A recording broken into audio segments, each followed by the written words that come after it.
Thank you, sir. I'm thankful to you for giving me this opportunity to speak on this important bill. In this year of Azadi Ka Amrit Mahotsav, where we are celebrating our human accomplishments, I feel the time has come not only to celebrate but also to resolve today that we will leave no stone unturned to protect, preserve, and enhance our natural heritage in this Amrit Kal. I am sure the Environment Ministry is doing something on this and would be happy. One second, sorry, 1 second. And would be happy if the Honourable Minister shares with this House what his ministry is doing to protect, preserve, and enhance our natural heritage, biodiversity, and what plans it has for these in this Amrit Kal. Sir, the House should feel proud, rather the entire country should feel proud, that in spite of India having just 2.4% of the world's landmass, we are contributing more than 8% to the world's biodiversity. India has more than 90,000 varieties of fauna, 45,500 of flora, and home to 4 out of 35 world biodiversity hotspots.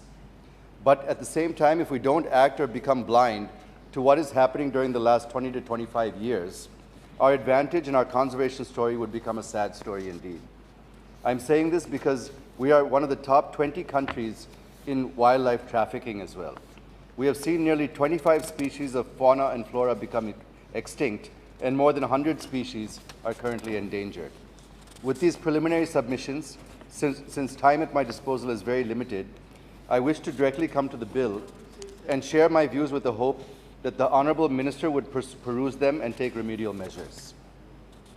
First, I come to Clause 3 of the bill, which talks about invasive alien species, whose introduction or spread may threaten or adversely impact wildlife or its habitat in our country. I welcome this. Here I wish to bring to the notice of the Honourable Minister one study which indicates that India is losing nearly $100 billion every year due to invasive species, sir. I will give one example from my home state of Andhra Pradesh, how introduction of an exotic plant species in the 1980s in Seshachalam Hills, home of Lord Balaji, is now taking its toll. The plant species from Australia, Indonesia, and Papua New Guinea was introduced in our Seshachalam Hills was Acacia auriculiformis, commonly known as Ori, earleaf acacia, or earpod wattle. It has disturbed ecological balance in Chittoor, Kadapa, and Nellore districts of Andhra Pradesh. Now we have to replace it with native species.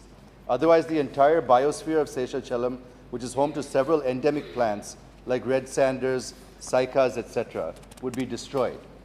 So Clause 3, which deals with it, is a good move, sir. But at the same time, this clause is silent on native Indian species which have invasive qualities. Hence, I suggest for constituting a task force to study this and to recommend to the Ministry for taking appropriate action. Secondly, if you look at Appendix 2 of Schedule 4, item number 444, you have mentioned Pterocarpus santalinus. It is a scientific name for red sander tree, which is available only in the Seshachalam forest in Chittoor of Andhra Pradesh. It is smuggled out of the country by local smugglers.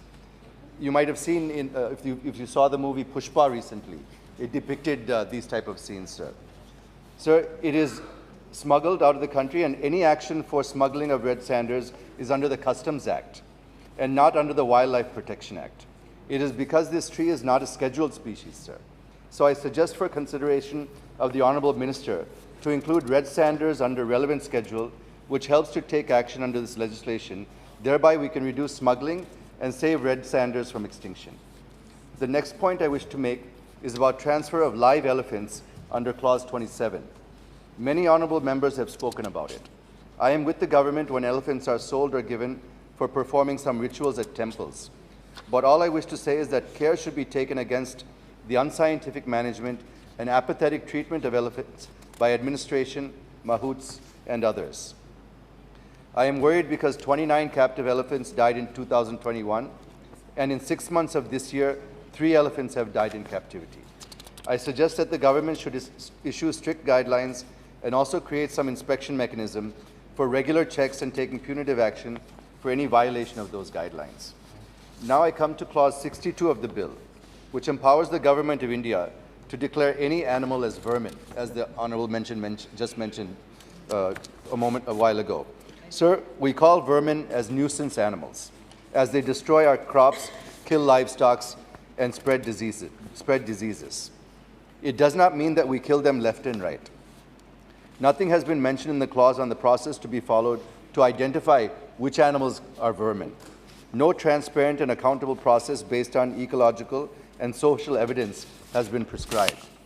Sir, the moment a wild animal is declared as vermin, it loses its legal protection, and such animals become a domestic animal and can be killed, tamed, or traded. I feel it will have ecological consequences which will lead to imbalance, sir.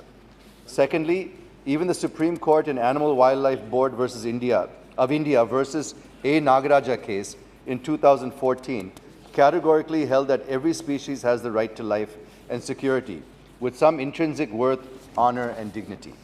So all I wish to submit to the Honourable Minister is to have a scientific approach and transparency in declaring wild animals under Schedule 2 as vermin.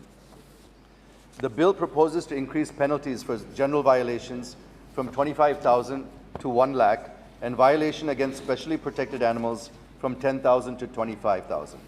I feel that these are still very much on the lower side, sir, and the Honourable Minister can consider revising it multiple times, looking at the importance of ecology and protecting nature and wildlife. Sir, the next point is the one on which this entire bill is placed, and it is the Convention on International Trade in Endangered Species. We joined this convention in 1976, sir, 46 years ago, and this convention mandates parties to take suitable steps to enforce its provisions. And we are implementing this in 2022. What are the reasons behind this enormous delay may kindly be explained to the House. Sir, these are some of the points I wish to bring to the notice of the Honourable Minister. Please conclude. Hope that he would act on them accordingly. Let us give a simple message to the country, sir. Let every citizen of this country love and conserve our amazing wildlife and biodiversity. Thank you very much, sir. Thank you.